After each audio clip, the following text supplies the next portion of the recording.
আমি যাকে বিয়ে করব বর্তমান সময়ে তার মাসিক ইনকাম ভাই 10 লক্ষ টাকার উপরে থাকতে হবে, কারণ আমাকে চালাতে হলে আমাকে দেখছেন ভাই, আমাকে দেখলে কি মনে হয় যে আমার ওই অল্প ইনকামে কি আমাকে সে চালাতে পারবে? কখনোই না।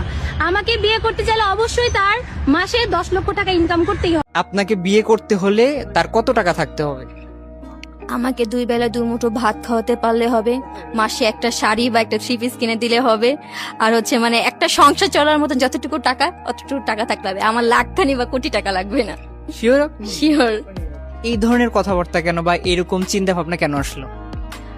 আসলে টাকা মানে টাকা থাকলে মানে সুখ পাওয়া যায়, এটা কোনো কথা না।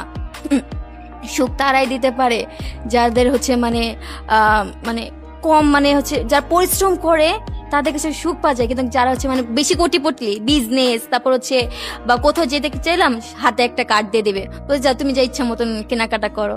আর গরিব হলে তো অবশ্যই দোকানে নিয়ে যায়, টুকিটাকি করে পাশে টেক্কা কিনে দিবে।